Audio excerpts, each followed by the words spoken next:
Let's get it. Hey, what's going on, guys? Welcome to Sister Lives, another wild and raucous Monday where we're going to try to dissect the foolishness that was on last night for those who could watch it last night, or for those who have caught the hell because TLC has dropped the bag. Those who watched the show today, we'll be talking about all the foolishness that we watched last night.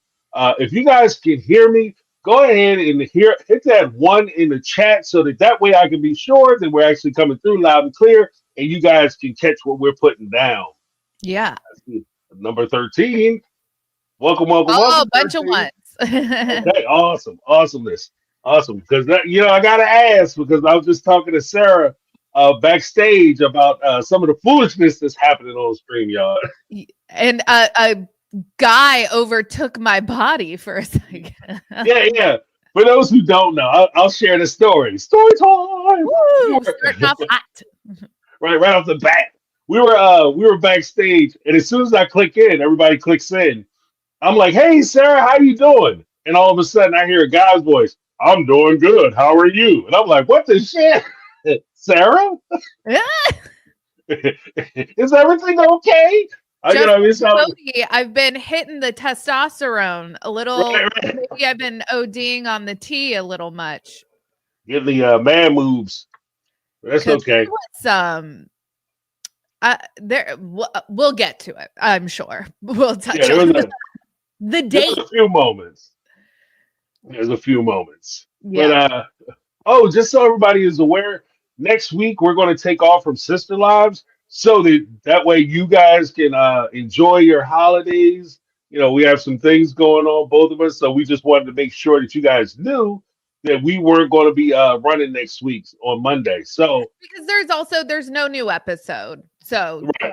Sister Wives is taking a break. We're going to take a break, and then we'll get back in the saddle right before we ring in the new year.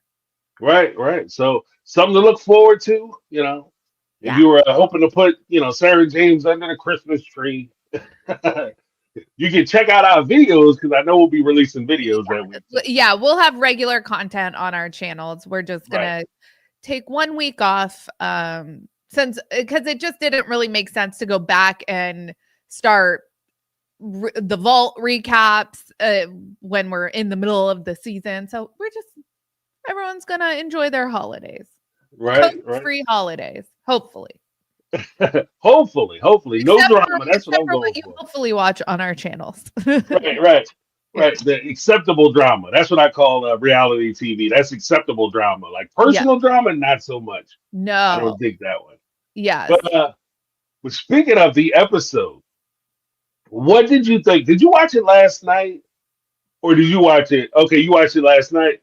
Yes. What did you think about all those damn commercials? Is it me? Or was this episode, did it seem like it was like really commercial heavy? Well, it was interesting. I don't know if it was this week or last week. So the way I watch now, I have Hulu live TV. Like I'm saving probably a grand total of $5, but I had YouTube TV, and then I had the Hulu, Disney, ESPN bundle. And now I just put everything together because Hulu has a live TV option. So that's how I watch it. I didn't notice an exceptionally large amount of ads, but it's always interesting when I see a Sister Wives commercial during the Sister Wives episode. I'm like, we haven't even gotten there yet. What are you doing? Right. Yeah, where do you watch it where you saw a lot of? I was on YouTube TV. Actually, I might have to make the jump. I might have to shop around because YouTube TV is talking about going up. So I don't know if I want to do that. What this is like $70 something? Yeah, they talking about going up to like 80. Like right now, I'm like at the precipice of like actually having cable. Like I don't have cable, so I think and I've been without cable for a while. With all of the because I'm telling you, I have Paramount Plus, I have Peacock, I have Max, I have Hulu, I have Netflix is $22 a month on its own. I think it would actually be cheaper for me to just have cable. Right at this point, yeah. Yeah, because it's starting to get ridiculous. It's just starting to get It ridiculous. Plus, there's just so much content out there. You and know. when so I had sorry guys, this is a tangent, but I had Hulu being billed through like my Apple ID and one of the ways that they verify you if you call Hulu because I had it signed up through Disney, I had to cancel and then resubscribe to get Hulu Live TV. It was just Mm. I don't know, a clerical error on their part that they couldn't overcome. That's the way you overcome it. So I was trying to do that. And one of the ways they verify your account, they're like, what is your payment? How do you pay every month? And Oh. I was like, I don't even know. I was like, I think it comes out of my checking account, but I was like, I honestly couldn't tell you if it's like PayPal or whatever. Right, right. You guys take it. I know you take it because I can still log on to it. Like I don't Yeah. know. It's just such a racket anymore. And especially like I said with like Discovery, they had the series. Now I'm old, like I guess I'm about to say I'm old school, but it's not really that old. But Discovery used to have it so with Sister Wives or 90 Day or whatever they had, was it £1,000 Sisters or whatever. When they aired, the day that they aired, you could get it and start watching it like at 4 or 5 o'clock in the morning, the day of. So Mhm. Sunday, when Sister Wives aired, you could watch it like earlier that day. You didn't have to wait till 9, 10 o'clock at They night to have it try to watch so the good. episode. Yeah. And now it's just like, oh, not only are we going to put it on a specific time, but we're going to put it on a channel where only a small population of the people who actually watch the show can actually see it if they're willing to pay this extra premium amount. And to be honest with you, if it but for the fact that I have a YouTube channel, I probably would be waiting for Discovery to air it or whatever. That's the Same. only reason I do it is because of the show. Same. Because I I'm watch committed to you guys. Jeopardy and Sister Wives, and that's what Right. I watch on live TV. Yeah, it's rough. It's rough. But Yeah. big shout out to Lizzie B, who's back from vacay. I see Yay, you welcome back. living that wild life. Lizzie was out there living a life. She was doing her thing. She out Nice. there raising hell. So we're glad to see her back and healthy. I keep Hulu, but I swap out for other services. So for a month or two to get caught up on shows, I have Netflix. Then I'll cancel it and have Paramount, etc. Yeah, That's Tracy, smart. you might be on to something. I love Yeah, but everyone. The comment section right now is full of people giving their tips and tricks how they keep things cost effective, and I'm loving it. yeah, it's crazy now. It's so crazy. It really is. But what did you think of this episode overall? Like aside from that, well, I had the crazy commercial situation, but Yeah. aside from all that, like when you looked at the episode, did you think it was like one of the banger episodes? Or did you think it was like moderate, or did you think it was just a cash for trash? I I think that I don't know if I'm just really easy to please or if the bar is so low for me when it comes to Sister Wives. I'm just so glad that we aren't having camping chair conversations. Um Mm, I I was listening to all the Sister Wives podcast recappers. Everyone's joking around about the like how big of a deal was made about like the Tide to Go pen and all that. I thoroughly enjoyed the engagement party. It was so lovely to see Hunter and the kids and the family interact. You almost, for a second there, you almost forgot that it was Christine's engagement party because her getting married was hardly mentioned, but for then she did a confessional where she said, "Oh, David and I hardly know each other. We've been dating for 6 months." And I'm like, we just couldn't make it through one episode without her mentioning how little of an amount of time they've known each other.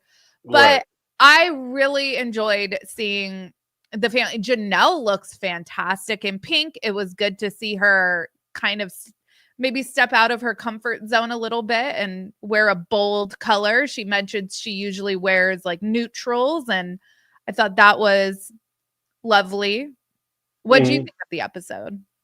Well, I think that there are parts of it. The one thing that I'm a little concerned with Sister Wives as a whole, not just because of the episode, but just as a whole, is that they're playing it very safe.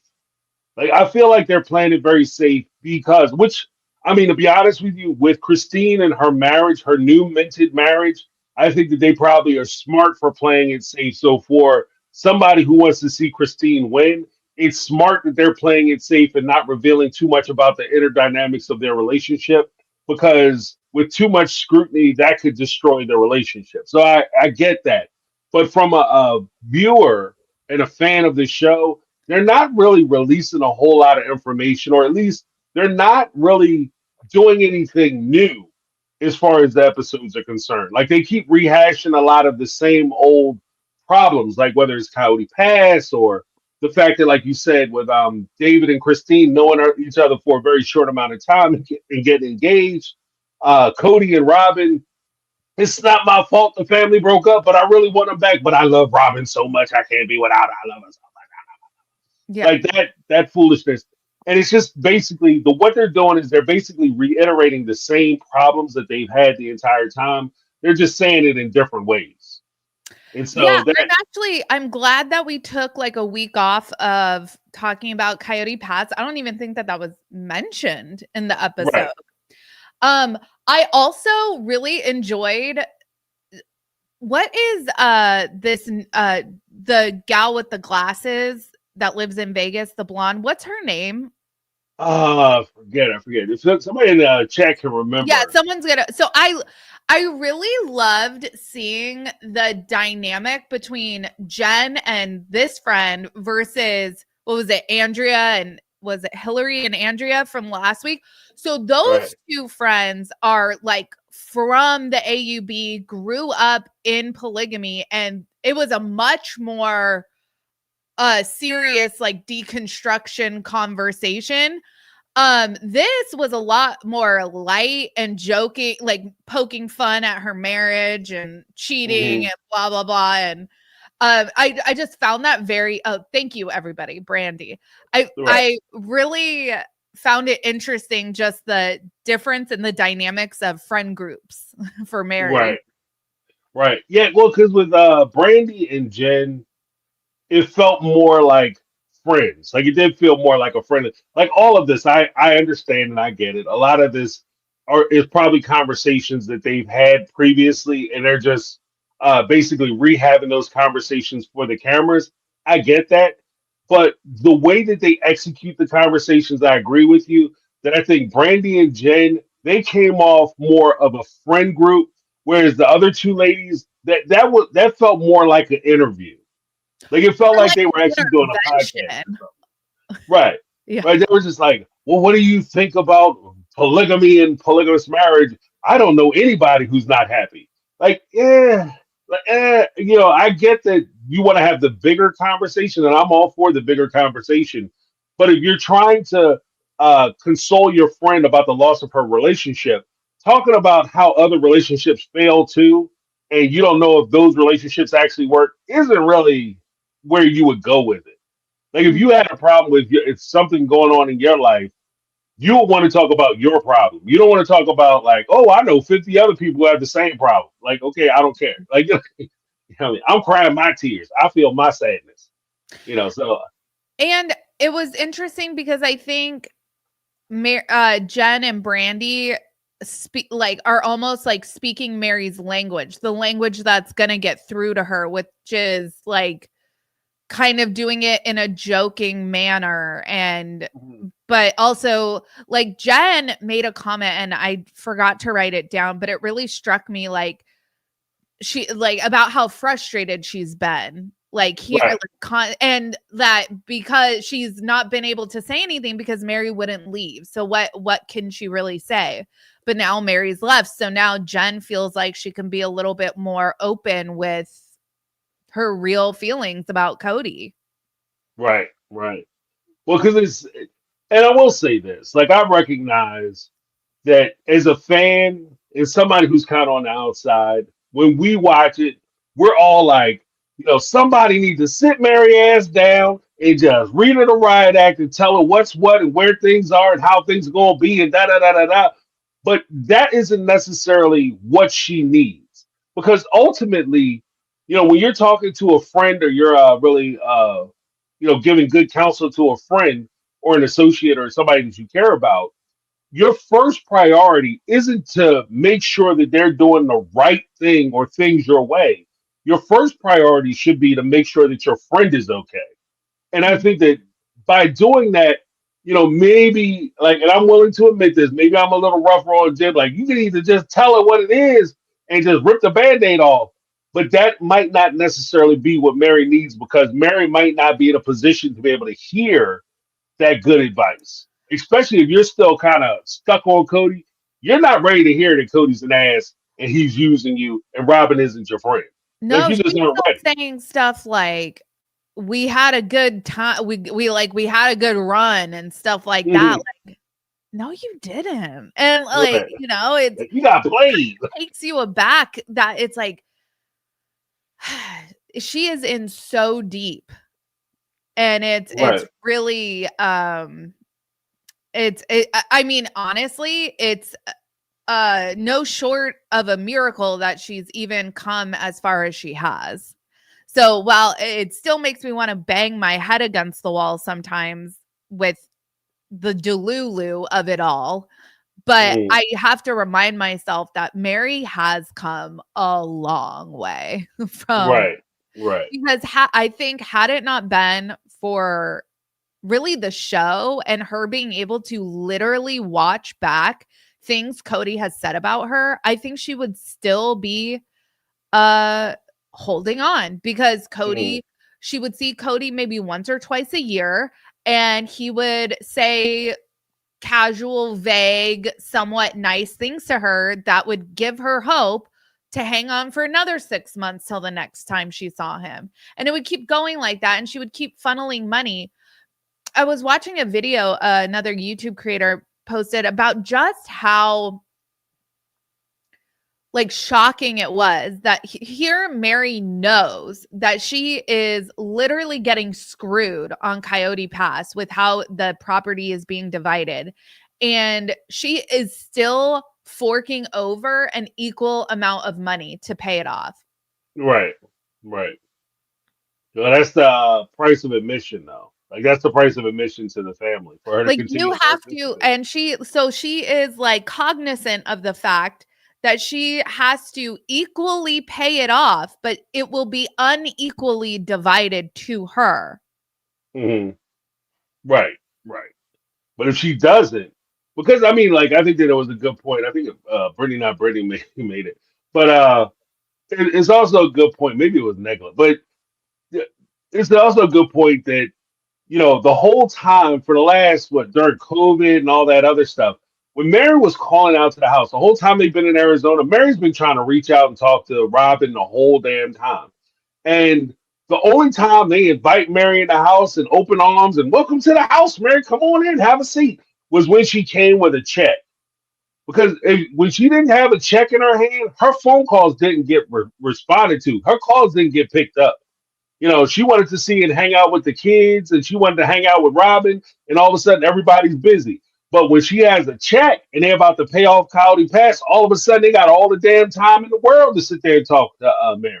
And I think that that's part of the problem. I also agree with something that Tiffany H has said. She said, Tiffany H, where you at? I can't find what you said. Um, just so rough shot it. Sorry, Tiffany H. I was going to post you up, but she essentially said that she didn't mind Mary's storyline, but she just wished that there was more of it and it was new parts of it, and we got past the part where Mary is hurt. I think that slowly, I agree with you on the fact that I think slowly but surely, Mary is starting to turn the corner. Mhm. Because there was a time when Mary never would have talked bad about Cody, and she certainly wouldn't have sat on the couch and let anybody else say something bad about Cody without defending him. Like, so this is really the first time that we actually heard Mary kind of let the bones fall where they may, as far as Cody was concerned. What did you have to say, or what did you think when Cody had responded to Brandy? Because Brandy was giving a lot of observations, the young lady with the glasses, and Cody came out with like, Brandy, She don't even know me. She don't know me. She gonna say something about me. She don't know me. I met Brandy once. I kind of am living for this new, or maybe this isn't new, but I'm just now noticing it. But clearly, they are getting like real-time reactions to. So clearly, Mary's couch confessional for this was filmed after Kody's, because she's reacting to Kody's reaction to the clip, and she's like, Kody's lying. We hung out with Brandy and her husband. We've gone on double dates. Like, Brandy knows Kody enough to be able to give her take on him as a person. And Right. it was that's happened numerous times this season, and I hope that this becomes a thing, because I'm kind of living for it. Right. Right.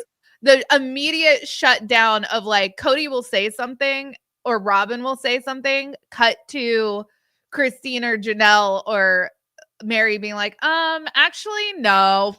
Like, that's not how it went at all. Not even close.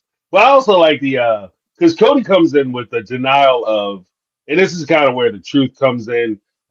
Cody comes in with the denial of, oh, I never met her. I don't know her. I maybe met her once, maybe once, but she doesn't know me, so she can't comment on me. And then Mary comes right back and was like, we've known Brandy. We've gone out with Brandy and her husband several times on double dates. We've known Brandy since we moved to Las Vegas. We've known Brandy. So, you respectively, it's very possible, from my understanding of the chronology of things, that Mary knew Brandy before she knew Jen, because it's my understanding she didn't start hanging out with Jen, or Jen wasn't coming around until after they moved into the cul-de-sac, I believe. Mhm. So there's a possibility that Brandy was like the first friend she had. And the house that she lives in looks very much like the house that Mary was in, rented first. It does. You It know? does. Yeah. Yeah, so she was probably a neighbor. Like, I'm thinking she was probably a neighbor. So Yeah. yeah. Yeah, like, look, Cody, I get it, Cody. I get it. You don't want her to know you because you don't want her to have an opinion, especially an opinion you don't like, and Well, an opinion that you can't control. yeah, So yeah, you and pick. let's take a step back and let's hear from what have the people who know you the best, right? That you trust, that are loyal, to have what have they said about you this season so far? Well, Mm. Brianna and Aurora say that you're really intense, and it seems like they're absolutely petrified of saying the wrong thing in these couch interviews. Like, they're gonna hear a whole heap of shit. I'm very unsettled by this whole asking permission to go to church. And when we get to the date, we'll talk on it, touch about it. Robyn talks about his murder face. These are Right, the people that you surround yourself with every day. And this is what they're saying about you. That you right, have right. murder face and you're super intense. Well, and but there's also that point too, where Cody is. Well, you know what? I'm gonna say this.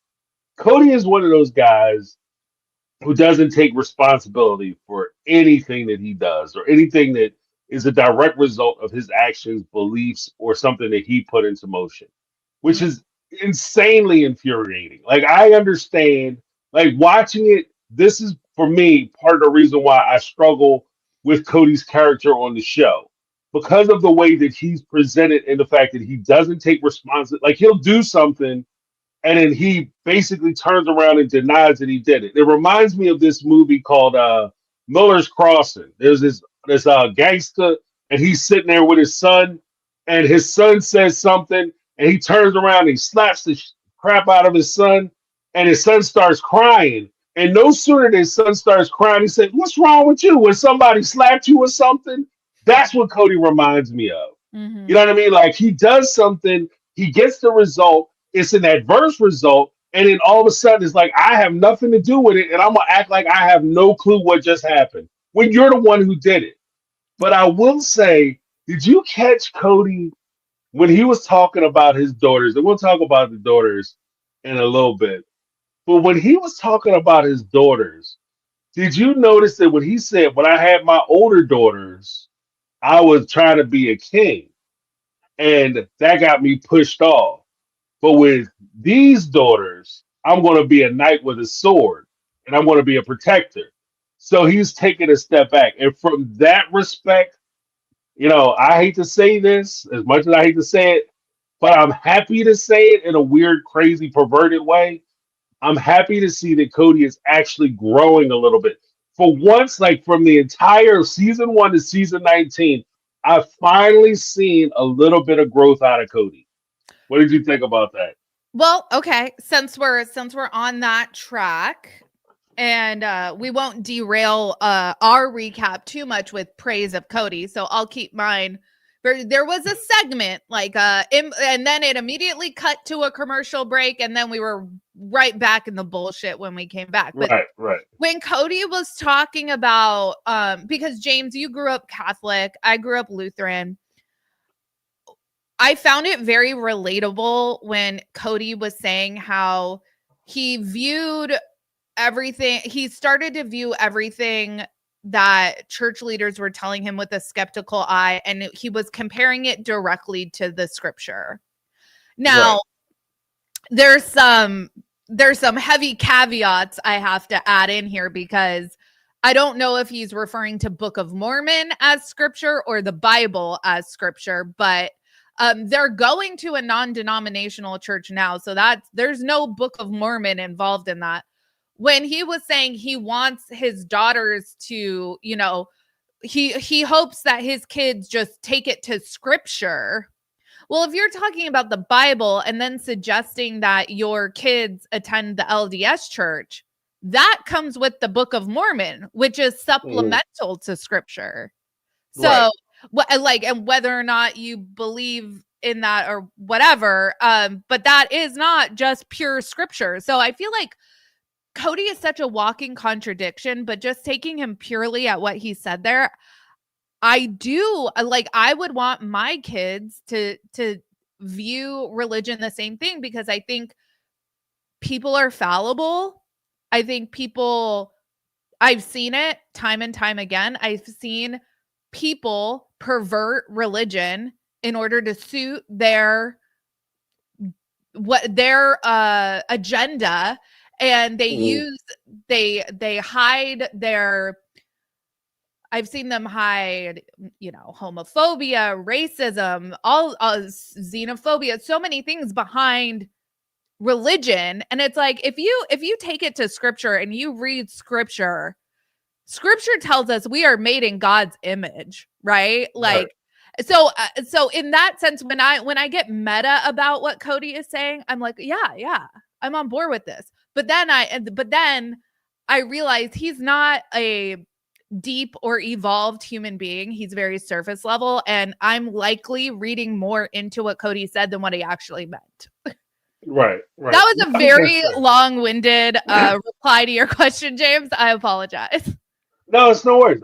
Because even on that point, like, I'll give him credit because of the fact that I see people going crazy. Like, I don't give him no credit. He's a horrible person. I get that.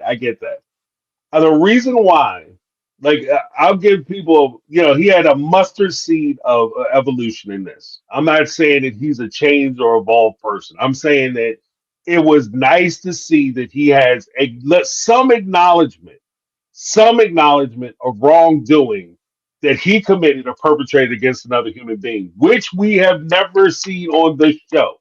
I've never seen Kody take any responsibility for anything that he did wrong. So, especially when it comes to those other kids.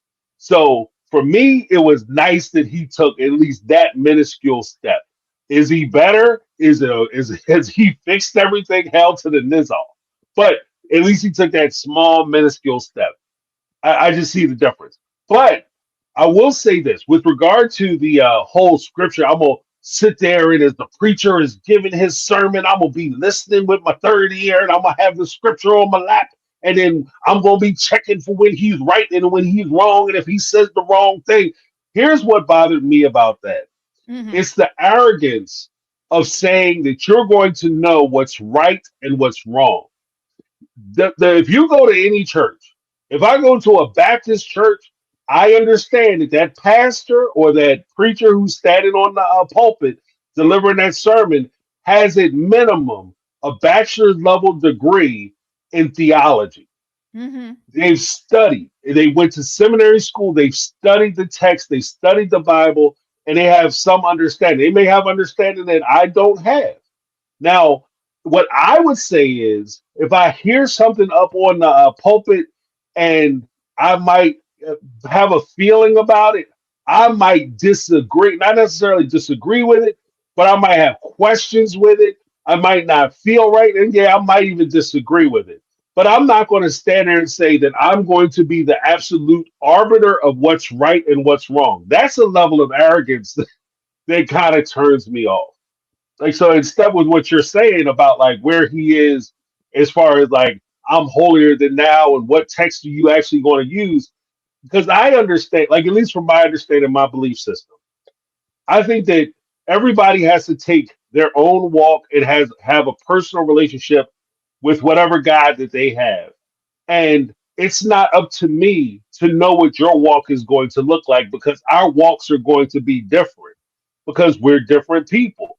So We when he sits there and says, I'm going to tell the preacher man that he got it all wrong, it might be wrong for you, but it might not be wrong for the young lady in the back who's listening to the sermon and needs to hear that message, or the young man who's over there and he's struggling with addiction, or the person over here that's struggling with the loss of a loved one or a family member. That might be the message they need to have. It might not be for you. And that's kind of the crazy, like we talk about like narcissism, self-centeredness. That's the crazy part about it, is that for him, anytime somebody says something, it's about him and directed at him. Sometimes they don't have nothing to do with you, you know? well, what truly floored me in this episode was learning that the catalyst for Cody really turning away from the AUB was because they wanted him to cut his hair. Right, right. And he said it twice. So it wasn't even like an offshoot thing. Like, yeah, by the way, you believe they asked me to cut my hair? It was like, yeah, they asked me to cut my hair. You believe these Oh, sons of Noodles, so thank and you, thank so? you. Yeah, I was like, wild, truly wild. Right. These mothers asked me to cut my damn hair. The fifth wife, they wanted me to leave her, and I wasn't going to cut her. You know, it was crazy. It Like was crazy. nobody is telling you, hey, buddy, you're treating your wife and your wives and family like shit. You're not presenting uh our lifestyle in a positive light at all. Nobody, like, no, it's none of that, which I'm sure he was getting a fair amount of that. Um, Mm, but it's, maybe, maybe not. but we want you in a leadership position, and we can't really be having that with that mop top going on. All So this going on. let's tighten it up. And he was like, no, no, no, no. Right, right. Absolutely not. In fact, I'm going to abandon my religion and my faith because they want me to get a crew cut. But I will say this: like I thought about it, and I was like, "Wow, that's jacked up that they would even ask him that." But then I thought about it, and I hate to say this, especially about a culty religion, but there is context to that. If you have somebody and you want them to learn to serve the people, you know, Mm-hmm. one of the seven deadly sins is pride. You know what I mean? And one of his things is his ego and his pride in his hair. And he puts that above everything else and everyone else. So one of the sacrifices they may ask him to make to show his divination is the fact that, like, hey, you know, we want you to cut your hair to show that you can let that go and put the people ahead of your personal, you know, how you dress yourself or how you style yourself. Mm-hmm. And what he demonstrated to them is that he's unwilling to do that. I don't want to serve, because that's what it is. We want you to serve the church, the people. And he's basically saying, look, if I have to cut my hair, then I don't want to serve the people, because to me, my hair is more important than you people. And that would be the message that he would have. Essentially, that's what he told the church. My hair is more important than y'all. So helping the sick, helping the homeless, helping the downtrodden, screw you people, because I gotta fix this curl. I gotta get my curls locked in, you know. And it's really interesting to me because and I noticed, and I don't know if you want to segue into talking about the date, but I have a lot of concerns about Robyn. And honestly, the kids too, because I feel like Kody is a chicken with his head cut off, but also kind of just a manic tyrant. I feel like he pops off with very like definitive, intense statements about anything. And I feel like his family members are tiptoeing around him, not sure like what opinion is an okay opinion to have. To see Robyn like stuttering and tripping over her words, I do that when I am very nervous. Mm. So to see her do that when she's talking to her husband on a date, that was unsettling to Right. witness. Right. Well, you know what? The weird part about it is I remember there was I think we talked about the cameo last week that I saw with Robyn and Cody, and he came out was like, "Yeah, this is my beautiful shy wife," and I think he even said it during one of the episodes Yeah. last week. One of the things that folks do, and again, I don't have evidence to this. I'm not accusing Cody of anything. I'm just saying that in some situations and scenarios, you can have people who kind of pad the box by putting things in place that explain beforehand before something happens. So if she's nervous, like because I've never equated Robyn with being nervous or scared. I Mhm. never thought Robyn was shy. In fact, early on in the first couple seasons, Robyn was stepping over to other wives in areas where she had no idea what she was talking about. They were talking about when Cody, Mary, Janelle, and Christine first met and how they were living when they first got together. And Robyn was throwing in her 2 cents. That's not the earmarks of somebody who's shy and scared. But now all of a sudden, like you said, when Cody goes out with Robyn, she's all of a sudden stuttering and she doesn't talk and she's scared and she's resigned. That could be a flag. Like that would be a red flag that something more might be happening. Like homegirl might need some help.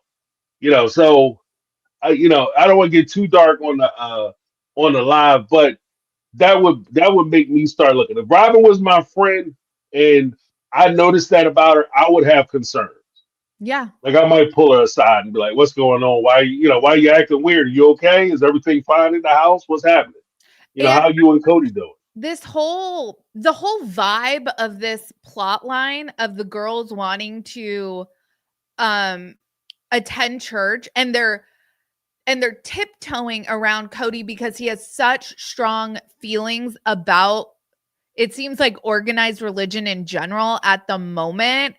And they're not, they want to do something and they don't want to like set him off. I find that Mhm. very unsettling. Right, right. Well, because I think too, like especially one when it comes to like I understood where he was coming from because as he's talking about or discussing religion, like he's sitting there saying, like, I don't, oh, I was thinking about taking him to the AUB, and he's looking at her like over the top of his eyebrows, which is always a bad time. That's like keynote evil dude in the movies. And he's like, when they were talking about going back to the AUB.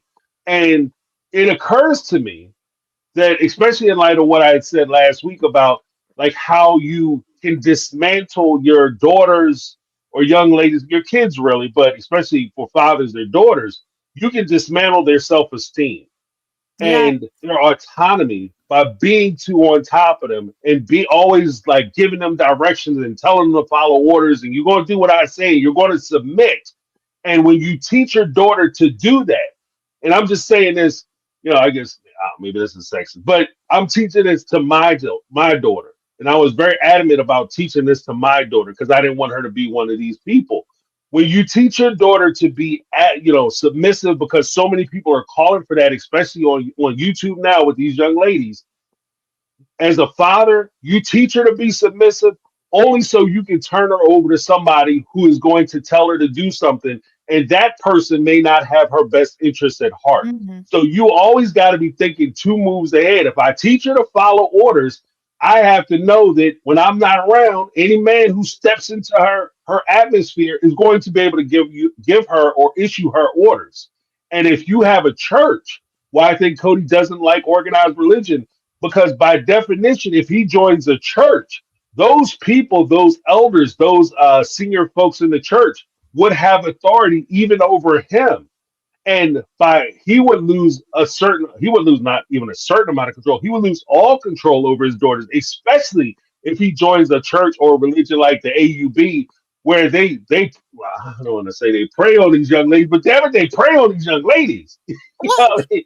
James, you're So, not wrong, because the whole conversation about him not wanting Robyn to people to think Robyn's a single mom is because the way he grew up, or not even grew up, but like the AUB, which is the church he converted to, I absolutely think that any unmarried woman was vulnerable. mhm. I don't think that that's a wild statement to say. Right, right. Well, how about this? Did you catch when Cody was saying, he was sitting there, he was talking about it, I want you to wear the ring, and then she pulls up her Christine clone ring. And Yes, copycat. right, ridiculous. Yeah. I said this last night, and I'll say it here tonight, and I will say it next week if necessary, or week after next if necessary, because we won't be here next week. But I would be, I would be insulted to the point of this could possibly end my relationship if I found out my wife was doing something for me because her ex was doing something, had received something, and she's trying to duplicate it or whatever. I would lose my shit over that. Like, you don't compare us where I'm doing something where he gives his wife a ring and now you want me to give you the same damn ring. Like, we don't do that. Like, Yeah. I give you what I want you to have, and he'll do his thing, I'll do my thing, and we'll keep that separate. And I'm sure that train goes both ways on the track, because if I did something like that, I'm sure she would lose her shit and have the same response to me. So that's completely ridiculous. But when Mhm. he stands there and says that, and they talk about how they met in the church, Cody doesn't realize that essentially he said that he stalked Robyn's ass out in the church. That's what he admitted to. He said, when I saw you, I was like, who's that? And I was struck by you and I stared you in the face, not knowing whether she was married or not, according to him. He didn't know who she was. He thought that was somebody else's wife that he's deep staring in her face.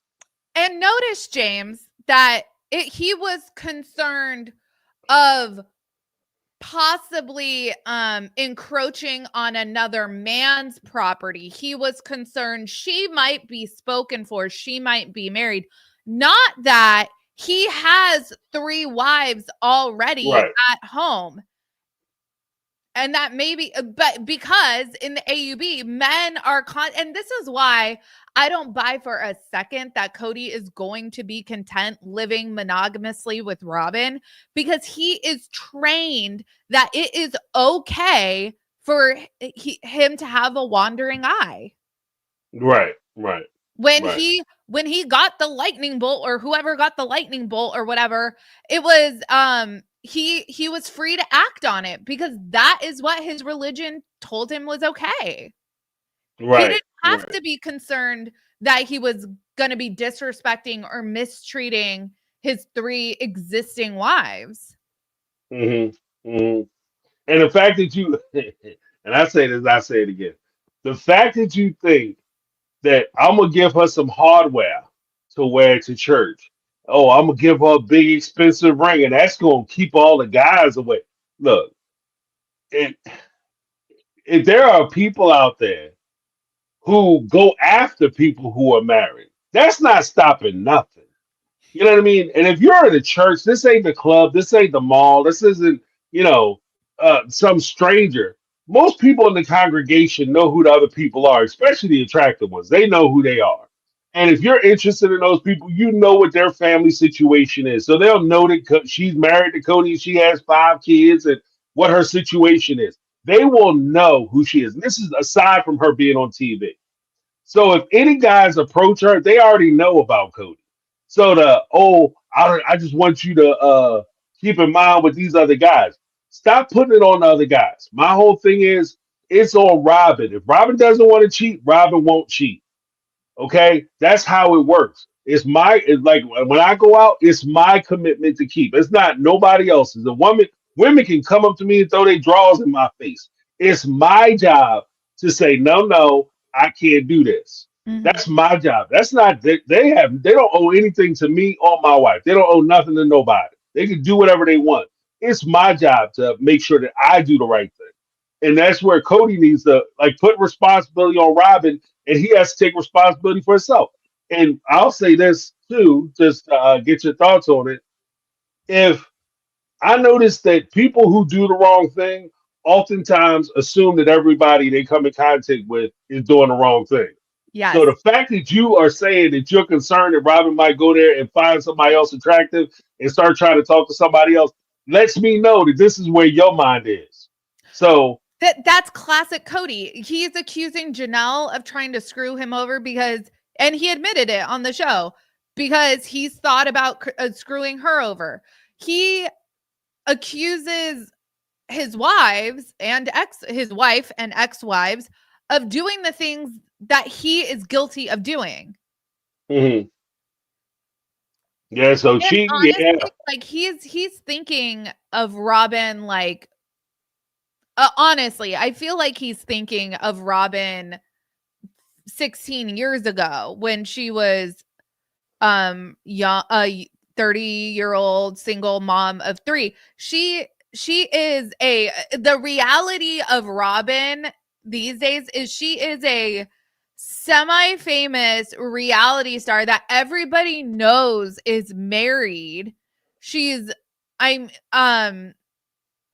in her 40s now. She has 5 kids. A lot of them are growing up, going off to college. I don't think Robyn's putting it out there that she's interested in a man. I think she was putting it out there that she was interested in a man back when she met Cody. Right, right, right. She was stalking. But there at the same time, like even to your point, I think that she's famous for being married. Like it's different. Like she's not famous because she plays music and then all of a sudden they found out that she also has a husband. Like Right, you're literally famous for being married. That's what you're famous for. right, So like if they've ever, oh, I had no idea that she was married. You totally knew she was married. What are you talking about? Let me right. wrap these super chats. We got some super chats coming through. We have Victoria Perry with the $5 super chat. Thank you, Victoria. Jen and Brandy are cult deprogrammers at this point. Yeah, they got a lot of work to do. Heavy lifting, heavy lifting. Then we have, thank you so much, Victoria. Then we have Aunt Minnie with the 489 super chat. If Psalms believes in her religion, they would be attending the LDS. The Book of Mormon is her main scripture. I wonder if they tried and were re-elected or rejected. Hold on one Possibly. second, guys. My daughter is gonna come in real quick. Hold on. She had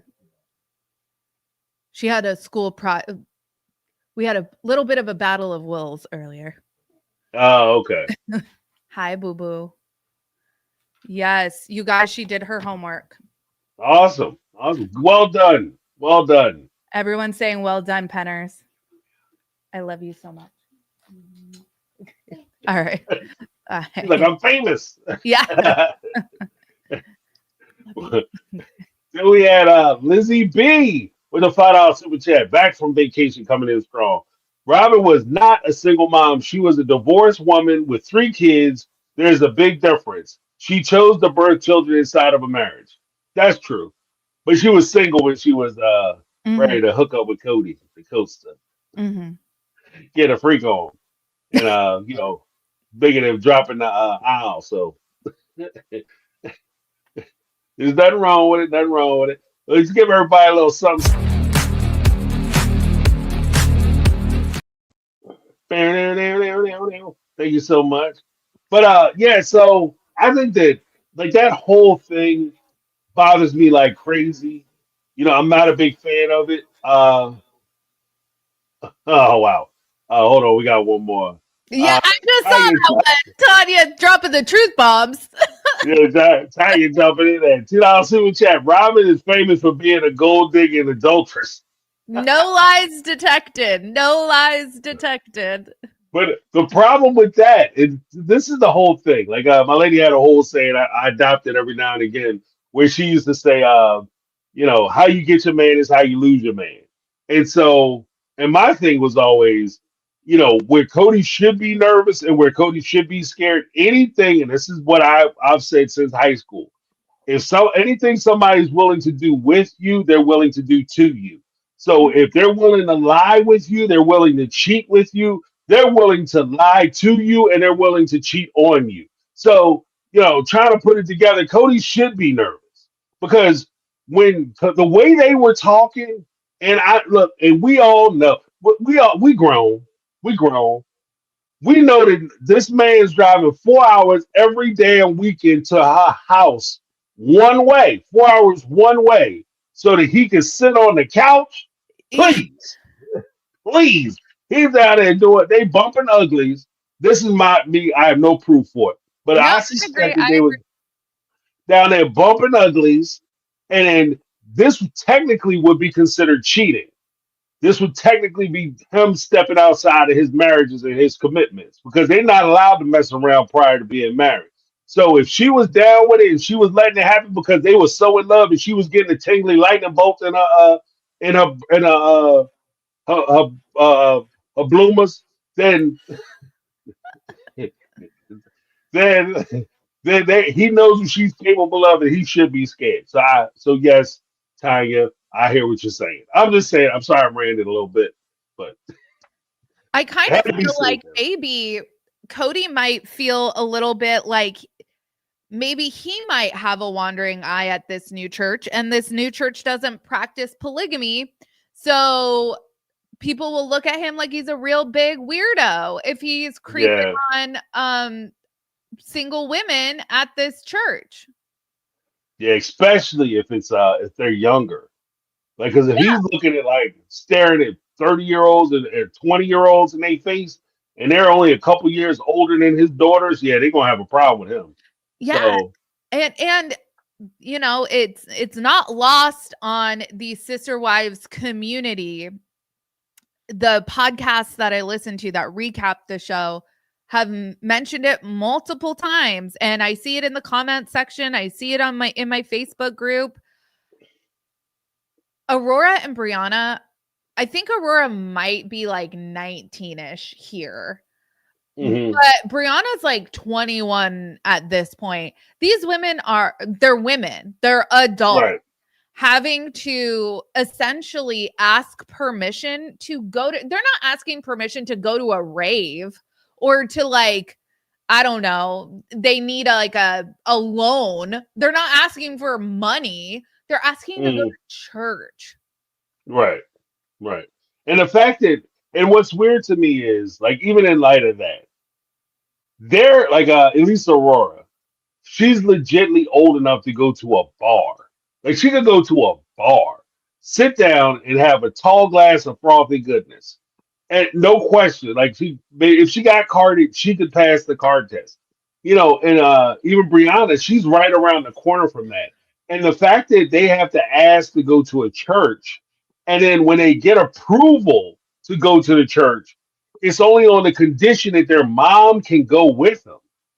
Like, what are you doing? Like, at least let them go by themselves. If you were so worried about going to services, you go to the morning service, the 8:30. Let them go to the noon service where they had the choir is in full regalia and they go on buck wild. Let them go to that one. But Mhm. like try and then and she's going to be like that hover mom, that what they call them, a helicopter mom, where she's just kind of hovering over top of them when the guys come over and try to talk to her. And the outrage that Robyn had, I don't want them joining the church to meet some dude. I know, right? Because it'd be ridiculous if they were driving like 4 hours to go to church to meet some guy in a strange place who was married to three other women. That would be ridiculous. You know what I mean? But the fact that they're single young ladies who might be going to church to try to meet people who have like or similar values and interests to them, that's completely out of the question and uncalled for. What are we doing? Like, you know what I mean? What are we doing? I will say my brother and my sister-in-law were like kind of sort of set up by like my mom and my sister-in-law's mom through church, because we know her family through church. And I'll tell you, like, when there is nothing that would make a parent happier than bringing home a nice young whoever from the church that they approve of. That is like, mwah, signed, sealed, delivered. You're good. Right. I know this from experience, seeing Right. with my brother and sister-in-law. Like, that was just another tick for why my brother's like the golden child, you know? So to see them like Brianna Brianna looked like she was on the verge of like a panic attack, saying like, I kind of want to meet a guy. Right. Right. It was so weird because like she should be dating. She's 19. Yeah, let her get out and experiment. Well, when I say experiment, I'm not saying she got to go out and go buck wild. Right. But, at It, least let her go out and figure out what she wants. That's 90% of what I think the problem that the OG3 had. They didn't have that opportunity to figure out what it is they like and what they want in a mate. yeah, And so they and just kind of took the first mate. now I get that, not every church situation is like a wholesome situation. So I am Mhm. painting with a broad brush here, but it should be like a relief that your daughter is considering her dating pool to be like church people, right? Right. And it's not AUB church people. So they're not like, hopefully not creepers. But Mhm. it's like she's not like, Mom, I want to. Oh man, cuz I went to a really small high school, a small Lutheran high school, and my graduating class was 33 kids. Mhm. I went to Cal State Fullerton, a California state school. And when I remember my first day of college, I was like, someone has purple hair. People are wearing pajamas to class. Like, what is going on? Um, at least she's not like, I don't know, like she's not what she could be doing and what she's actually doing. It's so wild to see these parents' reactions to Mhm. her wanting to date at church. Right. Right. Well, because I also think too, like there is I agree with the point that it's a false sense of security saying that like everybody in church, because the devil's in the church too, but everybody in church is safe. But that does like just because they go to church and everybody's not safe there, they are in the world. They're in the world. So they're going to come in contact with people from all walks of life and from different places and from different circles. And if her desire is, I want to meet somebody and start relationships and get to know folks and try to find a companion in life, and I want to go to church to do it, then that gives you a good starting point because either way, the urge is the urge, and the desire is the desire, and it's going to be there. And if you're trying to cut her off from church and doing her stalking and her hunting at church, then she's going to do her stalking and her hunting wherever she can, and that could put her in a bad situation. You Mhm. know what I mean? So I think that she's actually doing them a disservice. You have to let them experiment. Plus, there's another part of it that's really selfish because the way Cody and Robyn talked about it, even before when they first started talking about sex and sexuality, it was always to the point of, well, I want my daughters to be 30 or 40 years old before they start dating. Ha ha ha ha ha. Right. The crazy part is that you're with your mate. You have somebody who you're spending time with, that you're in love with, that you have a companion, like you have shared companionship with. And your position is you want to deny your child that same joy because you're uncomfortable. And Mhm. that's where it gets creepy for me, because it's just there to make them feel comfortable. Speaking of which, we have another super chat from Dragon Tears for Me, $5 super Thank chat. you. On the date, notice the sword comment. Cody says, Then when Aurora and Brianna are doing their couch interview, they're wearing sword necklaces. I did not know that I or did notice not that. either. Now I'm gonna have to go back That and is crazy. rewatch. Ew! This is like Vanderpump Yeah, Rules with the lightning bolt necklaces. Ew. yeah. It's like it was there the whole time. Right, right. He's in the house. Yeah. Let me give you guys a little something, something. Thank Thank you so much. Appreciate Dragons Tears for Me. Excellent pickup. I'm gonna check that out. And Tanya Johnson coming through. Thank you guys so much for the super chats. But so we have the whole date thing. I was like the date, like the date thing I felt was a little weird from on its face.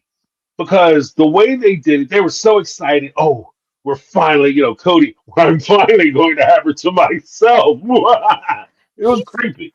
yes. He's like Yes. super creepy. And he was so like almost like manic, like so high energy. Like he was like Right. almost like slurping at times. And it was like, bro, like calm down, you know?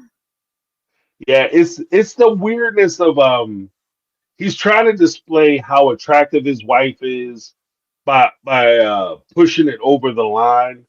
But you don't have to, like, if you're attracted to your wife, you don't have to express to us that you're attracted to your wife. I'm happy for one that you finally got around to the point where you are openly admitting that you're attracted to your damn wife. Thank you Yeah. so much for that. Yeah. Because for years I've been listening to this man deny that he barely even likes Robyn, and almost to the point where he pretended like he doesn't even know who the hell she is. Yeah. So so thank you for that. We're acknowledging that we're not idiots. We Yes. appreciate that. Yes.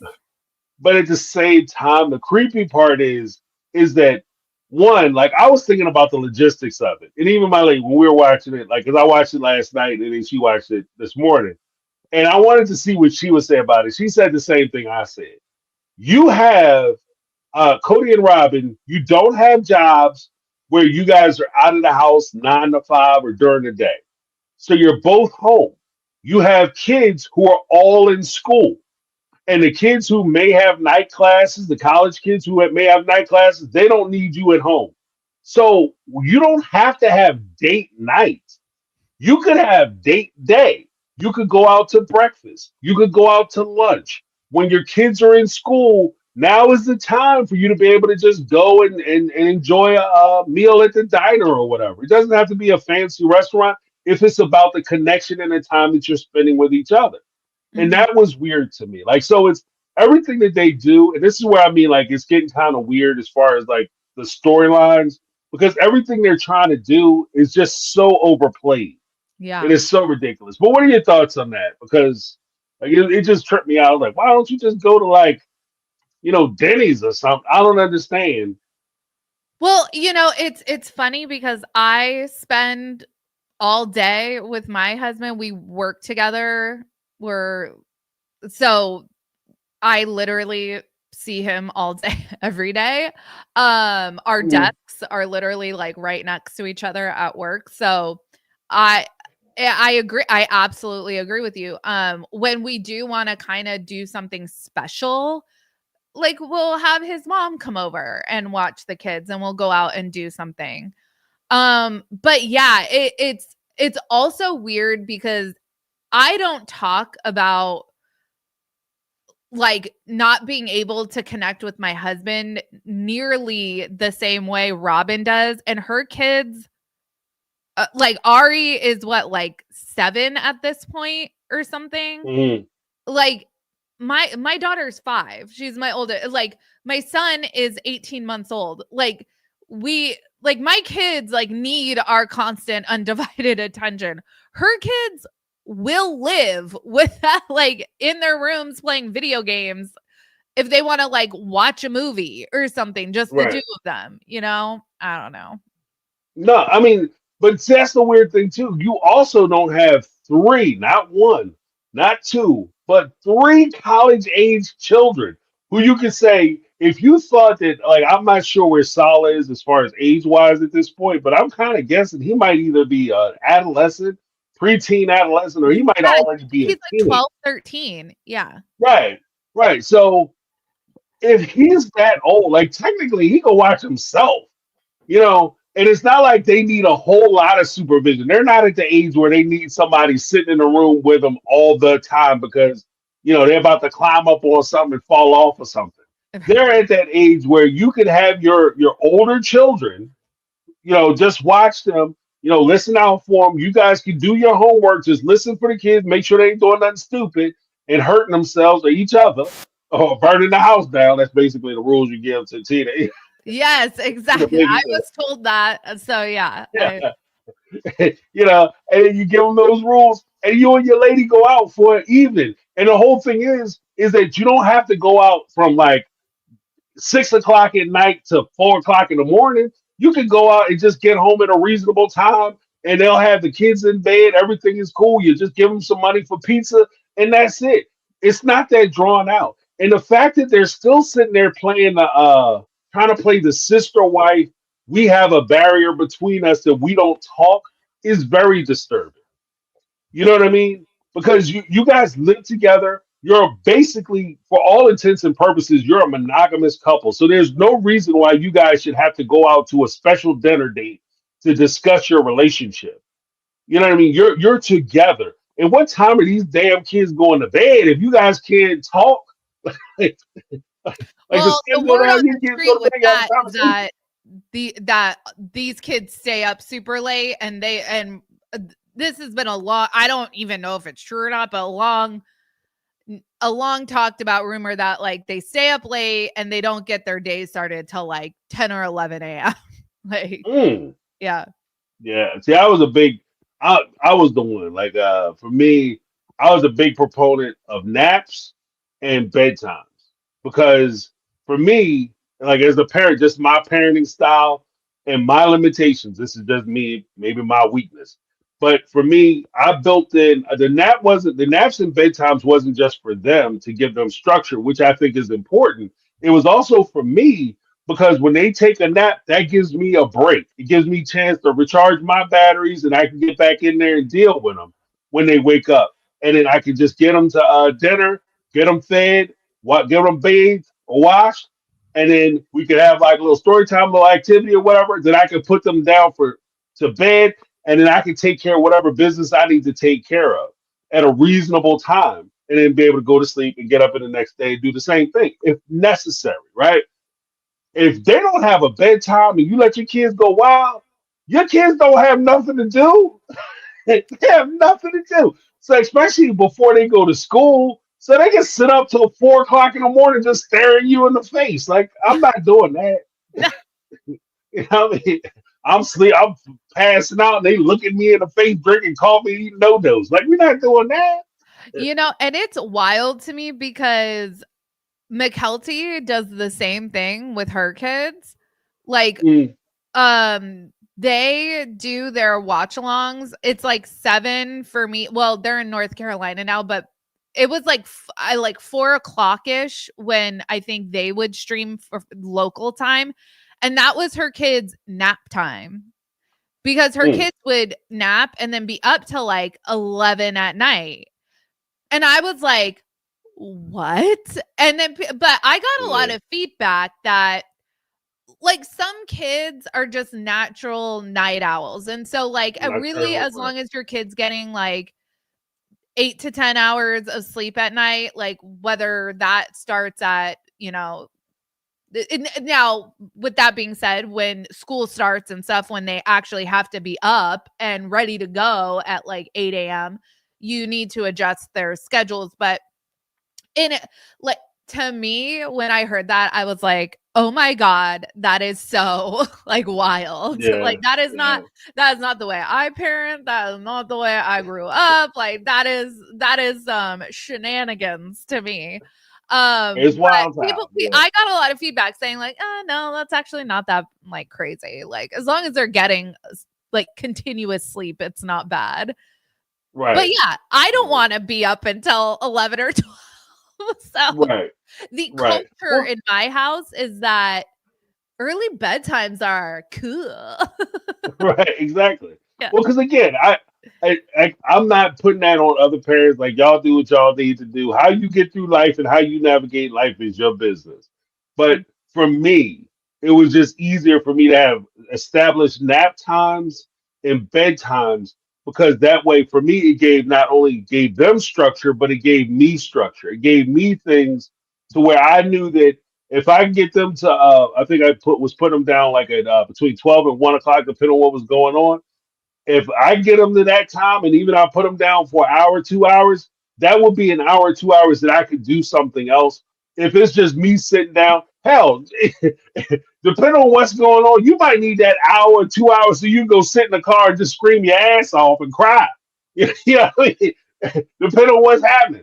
But that was just, for me, that was just a decompression time that I could take and be able to recharge my battery so that I could effectively deal with them on at where they are, as opposed to me just trying to constantly be on the run and on the go and being basically a slave to when they want to go to sleep and when they get tired or when they pass out or they run out of steam. So that was just the way I did it. You know, you got to get through life in your time how you get through your time. That's just me. Well, and I think it was in like season 14 or 15. It was right when they first got to Flagstaff and Robyn, it was like the dark spirit baby conversation where she was like unsure if she was done having kids and she wanted to talk to Cody about where he stood. And he was hesitant about having more kids because I think Ari was still sleeping with them at night. Right, And right, I think she was right. like at least 5 at that time. Mhm. Yeah, yeah. And But you again, know, like I tread lightly, ragging on anyone's parenting. That's like a touchy subject. So I'm like, do what you gotta do to survive. Really, that's how I parent. Do what you right, gotta do to right. survive. But yeah, Cody, I wouldn't want to have another kid either if my 5-year-old was still sleeping with me every night. Hey, how we gonna make another one? Yeah, right, exactly. Yeah. Exactly. Like, we haven't offloaded this one yet. But again, I think that all this comes down to like just the observation of it. It's just like the same way if you were on a plane and the guy tell you like if the plane goes into distress, the mask is going to come down. Put Mhm. your mask on first, then put on your child's mask because you have to make sure that you're okay so that you can make sure they're okay. And for me, that's part of the reason why the bedtimes are so important because it's about self care. I got to make sure that I'm okay so that I can make sure they're okay. And That's if an I'm excellent sitting around, and I'm serving them and just doing what they want to do, and I'm not taking care of myself, then I'm gonna like at some later point, I'm gonna drop the ball, and that puts them in a bad situation. That's why I kind of approach it that way. Mhm. But I think again, I'm that's like an you. excellent point. Yeah, people are built different. People might be built better than me. Some people are built for war. Like they can do all day, kids, 4, 5 of them jumping on their back, 3 of them, they're playing in the sink. You know what I mean? They can do all that and never lose their cool ones. You know what I And mean? it's Get like, God you a know dog. what? I am not stay-at-home mom material. Actually, I have a brother and I have 2 male cousins. All 3 the wives are stay-at-home moms. Not my jam. I have an Mhm. endless amount of respect for the child caregivers at my kids' school because I would go insane. I would go insane. Right, Yeah. right. Well, there's a difference too, because there's patience that's involved with you taking care of your kids, but there's an absurd level of patience that's involved with taking care of somebody else's children. Yeah. So I give them hats off. If you work with children, hats off to you because that's the Take Lord's work. take all of my money. Like, Right. I only wish more of it went to the actual employee, but it gets like everyone gets their hand in it first before it actually gets Yeah. to that's a whole nother discussion. Yeah. Yeah. Yeah. But Half of them getting ripped off, working minimum wage, doing all the work. Yeah. yeah. But we got a super chat. Thank you. JT Pittman with the $5 super chat. There is no show week. If not, Could you please discuss the failure of the production company Puddle Monkey? They are doing too much and not enough. Wow. Okay. I think that might be a good conversation to have. But we're actually taking off next week. Thank you for the super chat. But we will be off next week. We'll be back the following week. But I think that that's certainly a topic that, especially as the season draws to an end, that we certainly should address that, because then we'll have a better understanding of where the season went, as well as, and I want to pull in some of the other productions that TLC is airing on their network, like 90 Day Fiance and a lot of the failures that I see in those shows, because I think that they share a lot of the same shortcomings in their productions. So I think that like I want to be able to give a full throated response to that. But thank you so much for the idea. Did you have anything you want to say on that, Sarah? Well, just in regards to like 90 Day Fiance, my whole social media presence started with 90 Day Fiance and Love After Yeah, me Lockdown. too. Yeah, me too. It's actually sad to me. I have not watched 90 Day Fiance with any kind of regularity in over a year.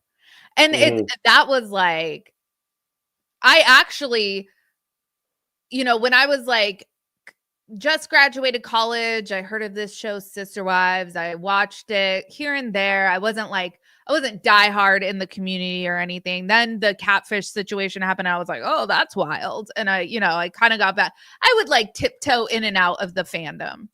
And then it was when I got super into 90 Day Fiance, I got back into and super into Sister Wives. And I feel like Sister Wives kind of took off, and 90 Day Fiance, yeah, they're just making really questionable like production decisions. Right. Yeah, they're talking about bringing not to go on too much of a tangent, but they were talking about bringing Angela Dean. She wants to come back, and so that is that to me, that's just a middle finger to your audience. right. And Yeah, that's like when JT Pittman says they're doing too much and not enough. I feel like us as a Sister Wives audience, some of these episodes feel like a middle finger to us, because it's like, you gave us nothing. Right. You want us to tune in every week. You're not being honest. We're getting 2-year-old stale regurgitations of storylines. We're getting clearly reshot arguments. I'm not even sure if like an authentic argument ever happened in the first place, but with that like snow fight out, not like throwing snowballs, but like Cody and Robyn having that argument outside that was clearly reproduced from whatever. Right. So it's like Cody, certainly, because he constantly denies literal events or things we have witnessed on the show. I never prioritized Robyn, as if we haven't watched his life unfold for 15 years. Cody certainly gives the viewers the middle finger for sure. Right. Well, because even with that one comment, like I've never prioritized Robyn. Whereas last week when he was standing outside with his brothers outside the fence, stalking out the old houses, he said that I'm so happy that I can be with Robyn now, because now I can just focus on her and I don't have to worry about those other ones. So you're focused on Robyn because you prioritized her. Like, what are you talking? Like, you can't have it both ways. So I think that, and even the argument, I think that that's 90% of the problem of what we're seeing. Too much of their content at this point, I think, is being self-produced, where they're trying to create their own image on the show. And by them doing it, they're doing it ham-fisted, where there's no subtleties in what they're trying to do. Like Cody, instead of like creating scenarios, the situation where Robyn can do the right thing, he's more than okay and more than willing to just sit on the couch and say, Robyn's a good person. She does the right thing always. And therefore, you guys should believe it. But there's no examples or anything that you can point to say, to illustrate what she's talking about. Even when she sat there and talked about Mary's mom, and we could even discuss that a little bit. Like Mary's mom, she passed away. Oh, but before we get too far afield, JT Pittman, I want to give you a big shout out. Thank you so much for the super chat and the great idea. Let me give you a little something, something if I can find my mouse.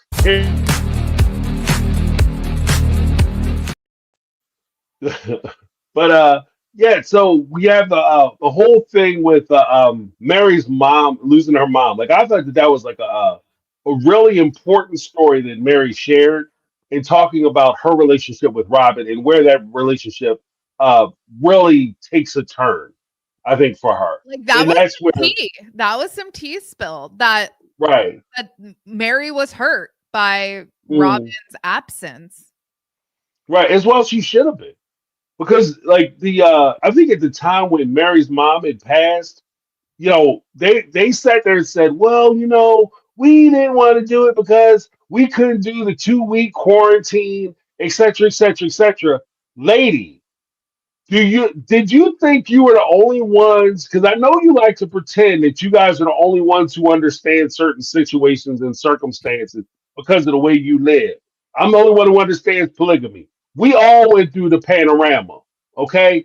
And what I do remember of the time when Mary's mom had passed away and she was having a funeral, you could have went to the funeral. You know why? Because they had the rapid response test available where you could have went down, you could have went to the funeral, and you could have came back and you could have took a test to find out if you were where you were as far as your suitability to go home. And if you needed to take a couple of days, aren't you the one with the nanny? Aren't you the one again? You're the one who has three kids who are college age. You could be out of the house and leave your two youngest children to be watched by three kids. Technically, let's be honest. These three kids, Aurora, she's the same age as the OG3 when they started having children. You know what I mean? They were having their own children around their ages. So you're saying that they're all of a sudden too good to watch your kids? But what about McKelty when she was watching your babies? You weren't concerned about child labor then. Now all of a sudden you worried about somebody watching your damn kids and putting too much pressure on your children. Like, come on, you didn't go to the funeral because you didn't want to go to the funeral. And I think that that's something that Mary, I think, she came right up to the line where she basically said that that's what it was with Robyn. What do you think about that? Because I thought that was that was sad to watch, but it was a deep moment. I mean, I think that we are going to start seeing more of these conversations about the hurt that each individual feels based off of actions by the others. Because in the episode, in the next time on, Robyn is talking about how she's always been treated like crap by everybody. Right, So I right, think right, that that's going to start becoming a thing that these adults are going to start cluing us into what, like, the real deal, right? right, Like right, 3 years ago, Mary would have never brought up right, right. Robyn missing her mother's funeral. Mhm. That would have never been known. Right, right. And I think maybe even late as 3 years, like maybe 2 years. Yeah. Like up until the time, she never would have said nothing. Like she even when she was defending Cody, like she was defending Cody and Robyn. But the reality of it is I think that, with her allowing her friends to criticize Cody was like kind of over the line for Cody, and he's ready to declare war. But her criticizing Robyn and talking bad about Robyn, oh yeah, Cody's gonna start coming for Mary. Like the gauntlet has been thrown. I mean, Mary So did call him a dumbass this right, week, right, and I loved that. yeah. Well, because it's just so like even that like the whole story like with the dumbass comment, that whole story was ridiculous. Like Yeah. but essentially for those who didn't have an opportunity to see it, Mary, Jen, and Brandy were reflecting on when Robyn, Cody, and Mary were on Cloudy Pass, and they were having a conversation about Mary leaving and officially breaking up with Cody. And Robyn, she started crying and she gets up sobbing. I'm sorry. I want to support you guys, but I can't. And she runs around the corner, around the truck, right? And then Cody, when he comes to our house, I guess the scene that we see this season, when he comes over to our house and basically says, I never should have married you. That whole conversation, he says that he felt bad because Robyn never should have been there. And he, poor girl, because she was so hurt. I know. What the fuck? Like, it's so And this crazy. is why I'm loving Jen, I'm loving Brandy, because they're pointing out to Mary how truly fucked this situation is. Right. Like He broke up with you. even the scenarios that don't seem that bad. Like Cody's over talking about the end of an era and why did Mary move on so fast? Mary is taking all of those as like, ooh, maybe he's still into me. But Jen's like, nah, girl. He is literally saying, oh man, that was really tough on Robyn. Yeah. Well, the one who didn't get broke up with, the one who still has a husband. It was hard on her. She can't believe it, and that's just that. I think that's the chef's kiss. And when he says, at the same time, we put that in the context of him saying, "I never favored Robyn." What's that? What was that again? Could you say that one more time? Put your face in the microphone and say it with your chest. Like, Yeah. What?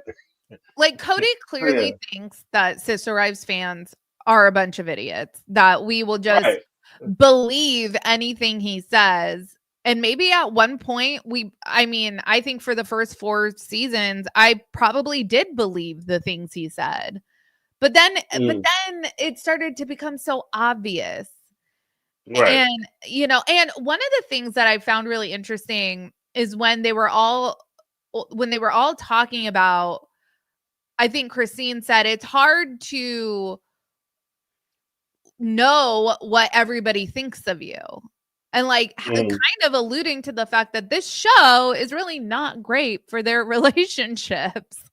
That the show may be a leading factor in why a lot of the family has fractured dynamics.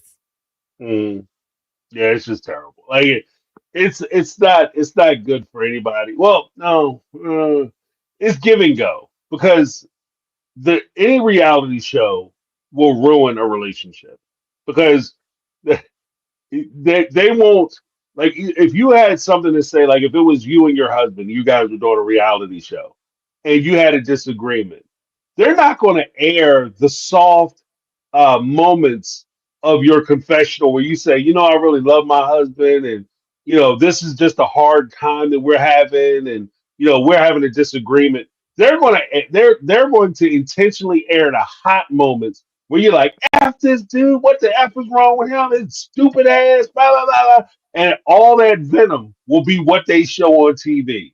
And for him, the same thing. When he does his interview, I really love her, when I met her, my heart melted, da, da, da. They're not going to air none of that. None of that's never going to see the light of day. Right. It's going to be all nastiness. And that's what they're going to put out. And that's why so many relationships, especially in these reality, the sphere of reality TV, fall apart, because you hear nothing but, because let's be honest, the tenderness isn't drama, and the drama, if it's wholesome, it doesn't sell. So you have a hard way to go. So it does make sense that maybe Robyn didn't say it this particular way. Maybe Cody did say it a little softer. And maybe the producers kind of egged them on and say, yeah, what do you really think about him? Or they know how, like, by now, a lot of these producers have been around with him so long and he's so fragile that they know what buttons to push to get him going. You know what I mean? Not saying that I'm excusing what he says, because at the end of the day, he did say it. Like, that's part of the problem, too, is that you can't get around the fact that you did say the stuff that they heard you say. It was taken out of context, but you said it. Right. Like the whole patriarchy thing. Like, bro, you said it. You made it your whole identity for an entire season. Right. You gave a whole speech about it. 3 of them. You gave like 3, 4 speeches about patriarchy and why it's not wrong and why he's the leader. And even before that, he was saying that, out when he was meeting with his friend Brett in Las Vegas, and he was talking to Brett and the trainer guy, and he's like, "Oh yeah, let me tell you, it was time to move, you know what I did? I didn't ask Janelle nothing. I led because I'm the leader. That was basically patriarchy. You just weren't using the word at the time. Right, So right. yeah, so this is what you thought. Yep. It is what it is. But we have super chat. Let's get the super chat in. Amon Avis with the 4.99 super chat. You. Do you think when they do the tell all, they will finally ask Cody the tough questions that they didn't last season?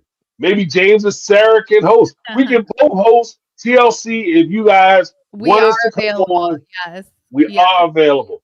And Yes. I will make room in my bank account for them TLC checks. I will do that for you. Well, if they don't pay like McKelty for giving birth, I think we Yeah, right. might earn ourselves like an Applebee's gift card. I don't know. Right, I'm not exactly. holding out for a big payday, but I definitely volunteer for tribute. That's for sure. Right, right. Well, I'll But tell you what, they might not pay you just on the sheer fact that if you make Cody or Robyn leave during the course of the interview, which is highly likely, if you press them too hard on anything that they've said or they've done. Like that's just the truth of it. Like they won't sit for a real interview. Like I don't think they'll do it. that's why and I do not envy Suki because I feel like she's in like a lose-lose Mhm. situation. I think that she is heavily constrained. So several years ago, during COVID, when they did a virtual tell-all, it was for 90 Day Fiance. It was the season that Erica with the like rainbow fun colored hair was on. Whatever that Mhm. season was, it got the like raw footage got leaked. And part of what we learned when all of that leaked was that there was like a producer in Sean Robinson's ear, like constantly directing her, telling her what to do, telling her what to say. And Sean Robinson really, from what we come to find out, had very little control over and this is why like Angela Deem keeps coming back. I'm sure the last thing Sean Robinson wants to do is have to sit and have a conversation with Angela, like another one, Right, right. but she is so heavily constrained. I have a feeling that Suki is too. I think she really does have to tiptoe, especially around Cody, what he Mhm. is willing to talk about. Right, right. Well, because I think that that's one of the things with this particular show, especially the way they produce it. Um, Cody, and this is the sad part about it. I think they have Cody to the point where he thinks that he's legitly famous, and Yeah. so he has a lot more power over the production team that he actually has. So even when, like, there was the one thing that they did air when Cody when season 17, where Suki had asked about Robyn and Cody's relationship with Robyn, and Cody looked at his wristwatch, and he did this whole thing, and she's like, "What? Do we have time?" He's like, "I don't know, maybe." Yeah. Like the way he dismissed her. Like, so I agree with the fact that like Suki, she gets a hard way to go, but she's kind of tap dancing in a minefield because if she makes the wrong move or she says the wrong thing, Cody will get up and walk out and try to get her fired. You know, so I do think that. I do think that Yeah. that's part of the problem. I also think that Cody doesn't afford Suki the respect she deserves because she's a woman. Hmm. Yeah, I think that's part of it too. I think he'll straight up like when he what when she when she said that he abandoned his wives and kids and he flipped out and was like, "Take that back." I do not think he would react that way had a man said that to him. Right, right. Take that back. No, I'm not. Yeah. I say it when I say it. What are you gonna do to me? Yeah. You're gonna be upset. You're gonna be mad. You're gonna cry. You know. But yeah, let me give Iman Avis a Thank little you. something, something. Thank you.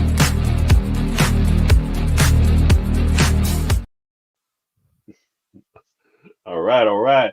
But yeah, I agree. I agree. It's such a weird thing, but I do think that if they have to balance it out with Cody, the problem is with men. Like I watched Cody do the interviews with Suki, and he has one perspective where he tries to dominate. But when he does the interviews with the guys, he'll typically try to ingratiate himself. So either he's trying to dominate or he'll ingratiate. He'll sit there and try to be their friend. He'll sit there and try to joke with them, try to make it more of an even plane, like we're having a peer-to-peer conversation. And then that's when he really goes on like the big idea tangents about how men think and you know how men are, and you know, we're all guys and that kind of thing. Like he's very big on the locker room talk Yes. form of expression. You know, like, oh, we just guys sitting around talking in our jock straps because that's what men do. Like, no, Yeah. like I'll be damned if I sit around half naked with a man. Like, it's just not my cup of tea, bro. But you roll how you roll. That's your thing. That's your thing. Um, there. Yeah, so we had that whole thing, and I think like overall, what were your take? What was your take? Because we got to round it up a little bit. But what was your take on the entire episode? Do you think that like the next episode? Because we get a little teaser about the next episode, like you said, with Robyn sitting there. You know, I was mistreated and everybody was so mean to me, and oh my god, I was fooled. You know, being a victim, pro victim, and then of course you have the ladies going out to the new church together with the Mhm. girls dressed up. I So think what are that your this thoughts on that? is I think that this is the calm before the storm. I think we are rapidly approaching the event, that we know is going Mhm. to culminate this season. And from how everybody talks about how the family dynamic is now, I think that next season, because we know that they're filming, I think it's going to be like a complete shit show with people just really spouting off how they really feel about Kody. Right, right. Yeah, I agree with that. I think that it's rounding out because I was talking to my lady about it earlier, and she was like, "Well, I don't know where they're gonna go," and I'm like, "What it is I think and I could be wrong with TLC. I don't know. Like Yeah. I'm imagining like the production if like a normal production team was running it, you might have like the slower part to get us caught up with the filler sections like they did in this first part. Mhm. And for the second half of like this big season, because it's going to be a big season, it's going to be like a roller coaster. So like it'll be a little slow going up, but once it hits that apex, it's going to take off like a freight train. You know, and I think that hopefully, well, maybe not hopefully, because that would be bad stuff is happening, but I think that will be more of it. Like the second half, I think is going to be more the interesting part of this season. You know. Right, because it's we know that this major event is coming that is going to Mhm. shake this whole family to its core. The thing that is heartwarming in a sense is that we know that the Christine has a tree planted in her yard in honor of Mhm. Garrison. The siblings are closer than ever. Um, that hasn't changed. The Right. sad thing and what is going to make for people tuning into the show is the fact that absolutely nothing has altered Kody's course in life and how Right. he and I've said it a billion times on my channel. If this event doesn't fundamentally change who Kody is as a person and how he approaches relationships, especially with his children, he is a lost cause. Kody is a Right. lost soul, in my opinion. And really, the way I view him now is just almost like a case study on a personality disorder. Hmm. Right. Right. Yeah. Yeah, because this is the kind of thing that the sad part is that this might not be the thing to shake him because he wasn't that close to Big G's and the OG 13 before.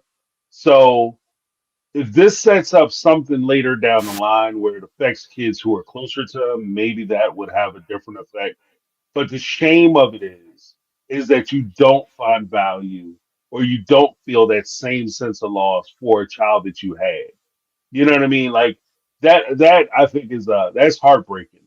But like you said, I do think that there is parts of it where Janelle, where even when Janelle, kind of to tag on to what you said, where Janelle was saying that after Big G's passed away, she when she contacts her kids or she talks to her kids, she really takes time out to really connect with them to make sure that they're okay.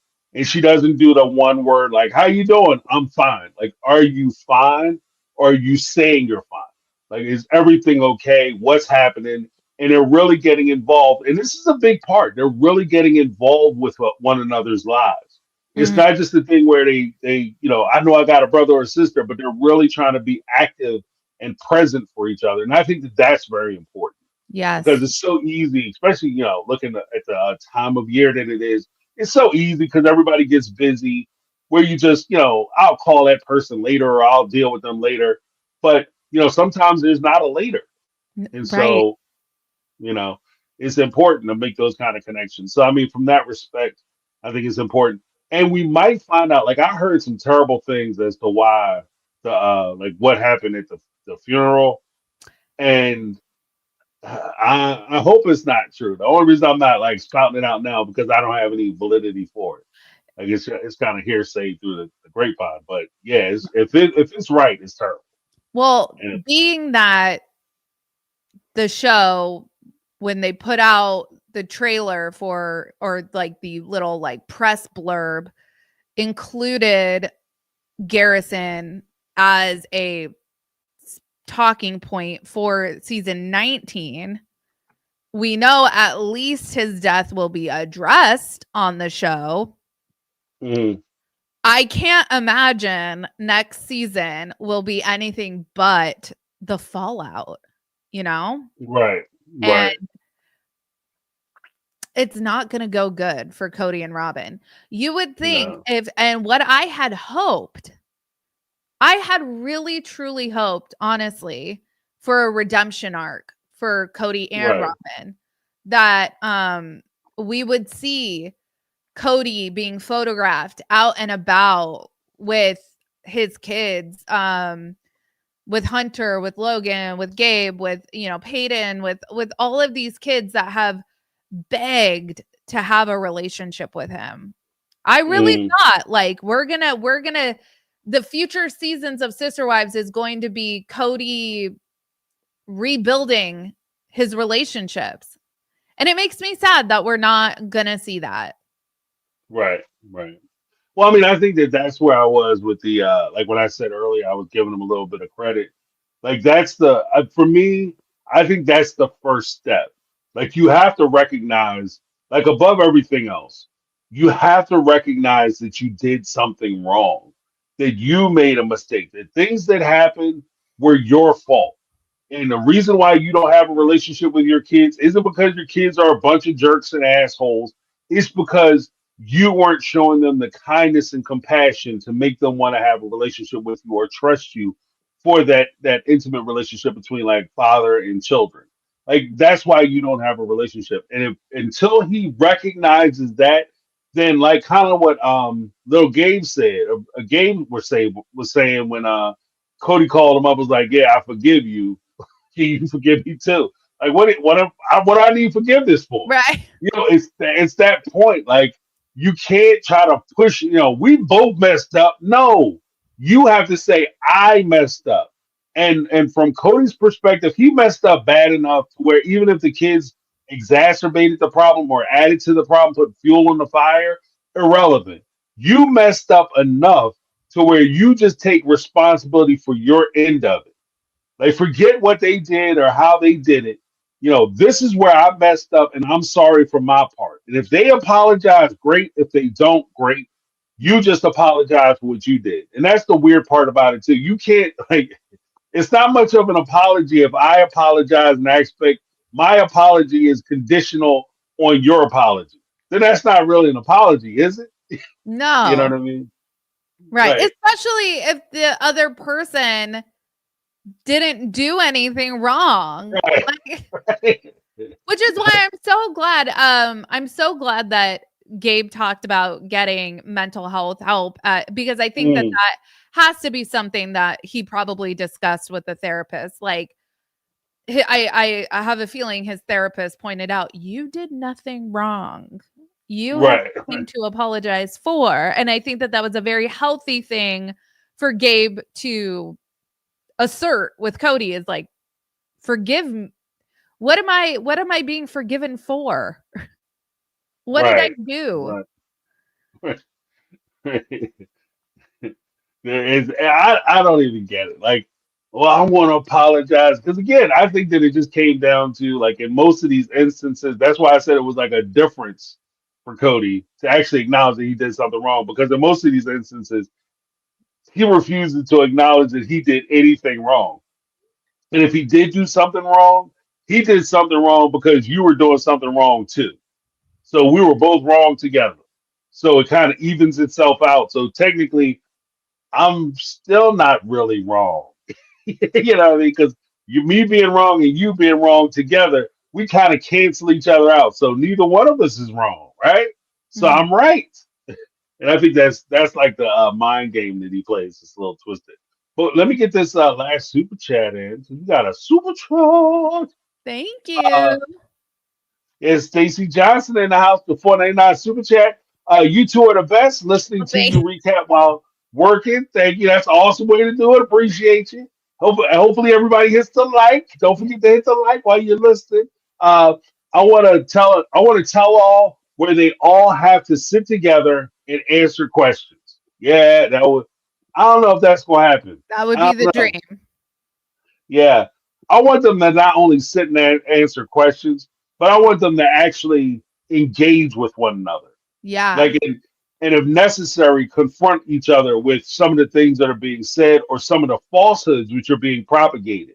Don't, you know, because they're in a position now where I don't think any of the women are going to sit around and let either Cody or Robyn kind of run over them with the, using the whole cloak of charity argument that you guys can't say anything bad about me. So I'm going to run over you with an excuse as to why whatever I did wrong to you was okay, and you guys are just gonna sit there and nod your head like, yeah, he's a brilliant guy, he's smart. So I think that now it might be the time for them to actually do it because I think it would be a confrontation. Yeah, I agree. But so what do you have coming up? What should we be looking forward to as far as your upcoming videos?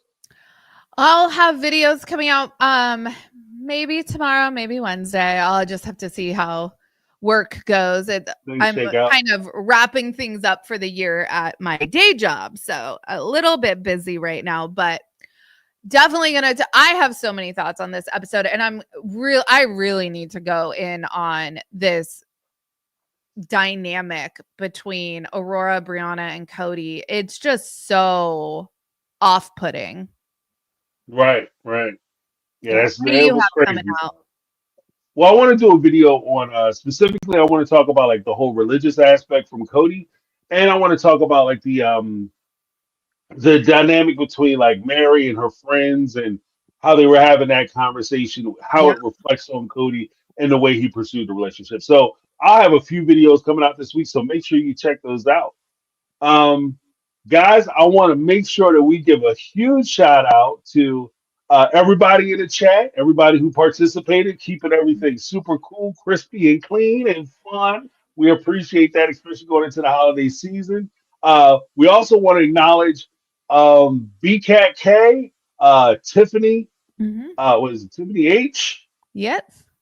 Lizzie B. I Yeah. saw Brittany, not Brittany here. Did I miss anybody? Any of the mods? Did I miss any of the mods? I'm not sure. I think maybe Kendra was here. Um, Okay.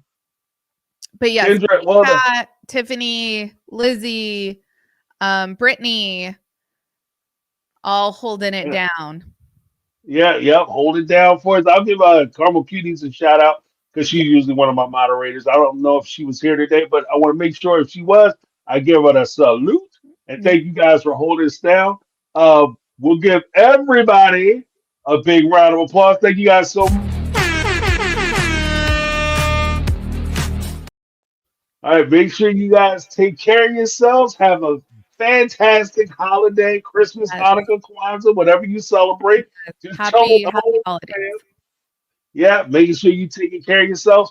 Now is the season for giving. So if you guys are in the mood, one of the things that we talked about on the channel, on one of my lives, is if you want to donate to like homeless shelters, now would be a great time to do it. There's an easy way for you to do it. Things that you can think about or consider giving. You can order like little headphones, like the little iPods for people who are out on the street. Sometimes those little things mean a lot. A lot of homeless shelters look for simple things like undergarments, such as underwear, socks. Huge deal. Get socks, socks, socks, socks, socks. Yes. Because they're always looking for socks and things like that to keep folks warm and keep them safe. So just something to think about if you guys are in a given mood. That'll take care of your fellow man. Make sure you take care of each other. Take care of yourselves. We look forward to seeing you not next week, but week after next, because we're going to take next week off from Sister Lives, but we will have our videos dropping. So make sure you look for those. And please, by the way, hit that like button on your way out. You know you want to. You know you want to. And Did you have anything else? Teresa has some last minute super chats. Thank you so much, Okay. Teresa. Thank you, everybody. Truly. You guys mean the Yeah, world to us. yes, yes, yes, yes, absolutely. Teresa Skinner dropping the super sticker with the 1999 super sticker. Thank you so much. Thank you. You dropped two, but I'm gonna go ahead and give you a double of pleasure as far as thank you. I appreciate you because you are wonderful. Teresa Skinner, one of the big supporters. I appreciate you. She's always been around helping us out, looking out for us, putting comments in the section, being very positive.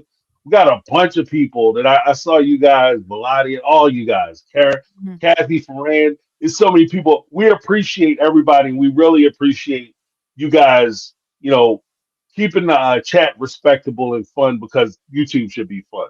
So I Yes. appreciate you guys. But let me give Teresa Skin a little something. Awesomeness. But did you have anything else you wanted to say? Just I hope everyone has a happy and safe holiday. We will see you right before we go into 2025. I cannot believe that we are at the end of the year. It's truly wild. Yeah, it went fast, y'all. It went fast. It And really speaking, yeah, exactly. Speaking of going fast, like I said, make sure that you cut some time out of your busy schedules. I know everybody's busy because it's that time of year, but make sure you reach out and talk to the people that you care about because nobody is guaranteed tomorrow. We all made it through this year, but who knows what's going to happen next year? So make sure you take care of the people who are taking care of you. So yes. thank you guys so much for hanging out with us. We really appreciate you guys. Thank you. Have a great night. And we are out. Bye.